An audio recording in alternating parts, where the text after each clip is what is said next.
Cousins deals with it into double coverage, and Jefferson takes a crack. Stephon Gilmore, and Jefferson somehow hung on to the ball. 19 in this half. Oh my goodness! Goodwin just got unloaded. At quarterback, there's going to be a post-high safety just waiting for you this portion of the field. Oh, big hit, Sanders. Let's see if McLeod leads with his helmet to helmet here. To head-to-head contact. Football is a violent sport, with massive human beings running at full speed and banging heads. Concussions are bound to happen. Between 2019 and 2023, the NFL's injury records reported 692 concussions. The NFL's response? Guardian caps, a soft shell covering that wraps around a player's helmet to reduce the impact of collisions. They were mandated in NFL training camps in 2022, much like the one behind me. Since then, it has spread to various football leagues like the NCAA, CFL, and minor leagues across Canada. Designed by Guardian Sports, the cap is a soft shell covering made from a closed-cell foam covered by spandex fabric. The cap is wrapped around a football player's helmet to reduce head impact. It's just foam and cloth. That's it. Foam inside, cloth, straps, couple buttons. Really, there is not much to it. Since the mandate of Guardian caps in NFL training camps, the league has reported nearly a 50% reduction in concussions among players wearing the cap. At any level, a bone-chilling hit can lead to a concussion. Concussion symptoms can vary with their severity, but headaches, mood changes, and nausea are common.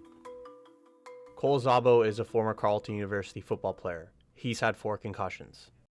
It's very hard and very difficult to do school and manage school when you're constantly always having a headache and going through dealing with all the concussion symptoms.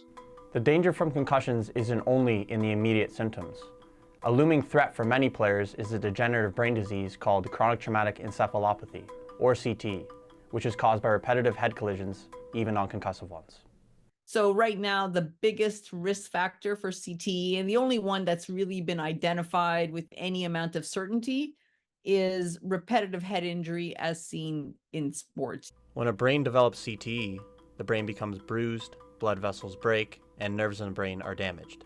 The brain looks and acts very differently with the disease. In the graphic behind me here, we see 2 brains.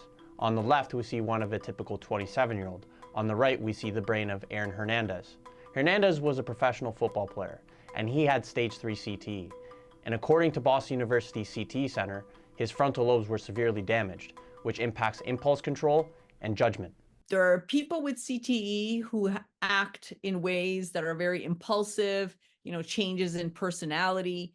There are some people who have CTE in the brain and they are like other neurodegenerative diseases. So they have a phenotype, a presentation that is like Alzheimer's disease, or, let's say there could be a change in personality, a change in memory. They have a dementia, a more classic dementia. But there are some people who only have a change in personality or who have some personality change as well as a cognitive change. Because CTE is something that can only be detected once a person is dead, it's hard to track in current players. Studies show it may be running rampant in the sport. In 2023, at Boston University CTE Center, over 91% of the 376 former NFL players had CTE. Researchers at Boston University CTE Center say that an early exposure to football is linked to poor cognitive performance. We do see in general from previous research that the earlier you start playing football, the earlier you will start exhibiting mood, behavior, and cognitive symptoms. And it's also been associated with CTE risk. A Harvard Medical School study found that over 40% of contact sport athletes who died before 30 had CTE. Despite this, many amateur football players still refuse to wear a cap. If the numbers show that using the Guardian cap can help reduce the chance of head trauma, then why are all the athletes wearing them? The answer seems to lie in the sports culture. Athletes need to be tough, but protecting yourself isn't.